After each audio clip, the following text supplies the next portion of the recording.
People who have had a stalker, how did you realize you were being stalked, and what ended up happening?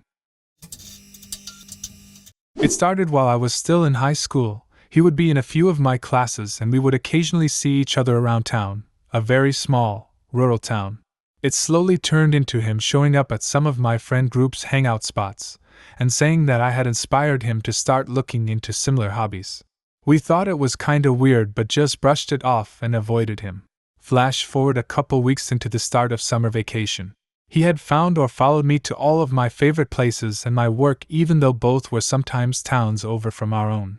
I would see his car at parks where I did outdoor painting, at my place of work as well as at friends' houses, and he would drive past the house of the family I nannied for during my days on. I thought it was creepy and told local authorities, but they told me not to worry. This went on for the rest of high school and up until graduation. I didn't tell anyone what university I was going to and lied, claiming it was 1 hour away from mine. He was accepted and attended there while I left for another. He found out after a semester that I wasn't there and showed up at my dorm hall.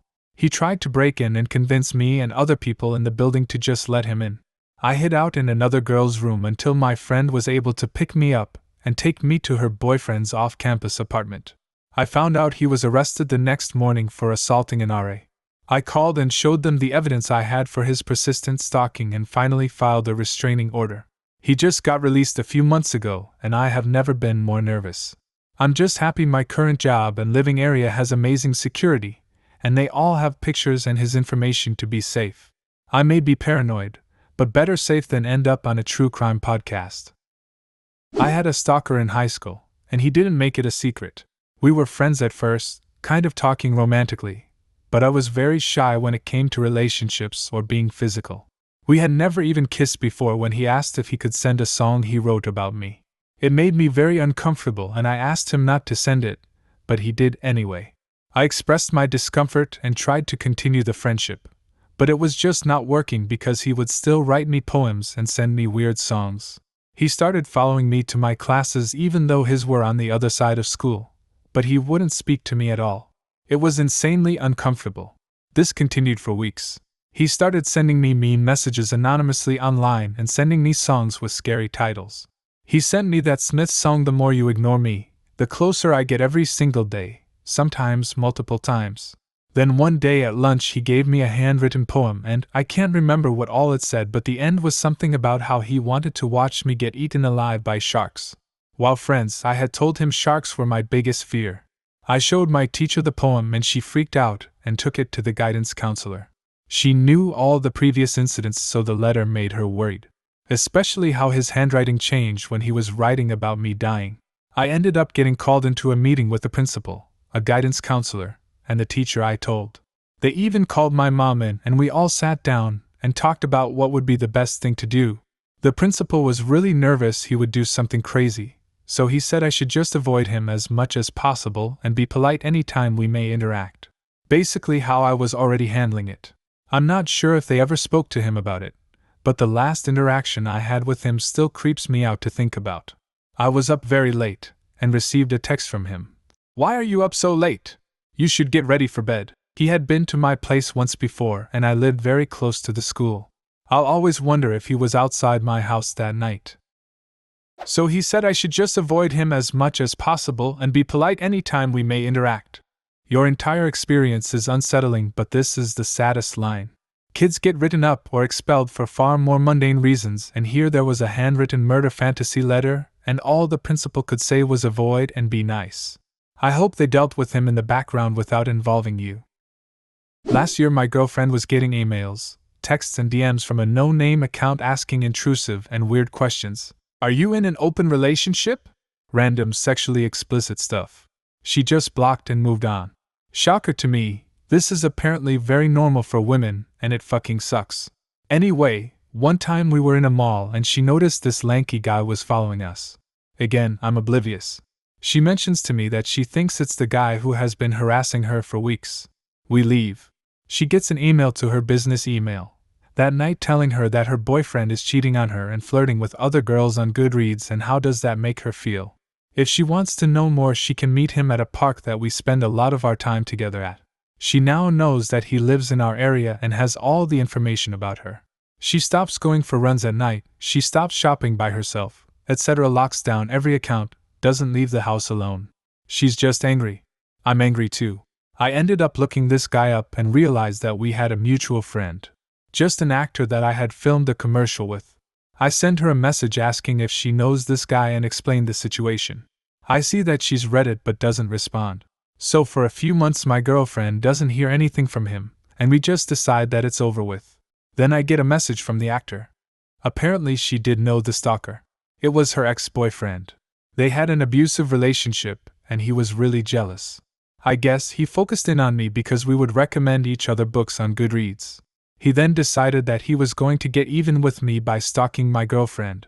The actor is embarrassed and is saying shit like, "I understand if you never want to talk to me again," which just breaks my heart.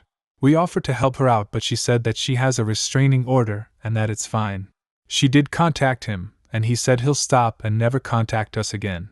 We thought we were fine, that it was over with. Then, one day he sends me a long IG DM trying to explain his behavior and saying that he wants to talk. I ignore it. He keeps sending messages. I keep ignoring it. I think he's done now. But I'll never forgive this guy for making my partner feel incredibly unsafe for a year. Yes, the good old some guy who was a passing work acquaintance was near my ex, so I'll stalk his girlfriend for a year and try to ruin his life. A true classic. This is bonkers, totally unhinged. Wow. I went on 3 dates with a guy but didn't quite feel like there was a connection. Tried to let him down gently, as he hadn't had a girlfriend before. I was happy to remain friends as he was a friendly guy. I just wasn't attracted to him. This was about May. I've learned a few lessons from this one. He added me on Facebook, which was okay as we'd communicate through there sometimes. A month or so goes by, and he turns up at my house unannounced, saying he was in the area. He actually lived 45 minutes away and decided to go shopping in my town. I wasn't home at the time. My brother messaged me to let me know, and then the guy messaged me too. I apologized and said I was out, won't be home for several hours. That's fine, he went home. He'd pick me up from my house for the 3rd date. A few weeks later, I had accepted an event invitation on Facebook to a car show my mechanic was hosting. The guy turned up at this car event whilst I was there with my brother and some friends, and I didn't really know what to do about it. My brother kept him entertained and I managed to exchange pleasantries but stayed with my friends. I went for lunch with my friends, and when I got home I found out that the guy had gone to my house again. This time he had left some chocolates, a towel with my name embroidered on it, and a letter. In the letter he explained how he was in love with me, wanted to have children with me, get married and get a house together. Oh, and the towel was so I could think about him when I dry myself with it. Again I turned him down, because I wasn't into him. A few months later, I'm seeing someone else and he's over at my house.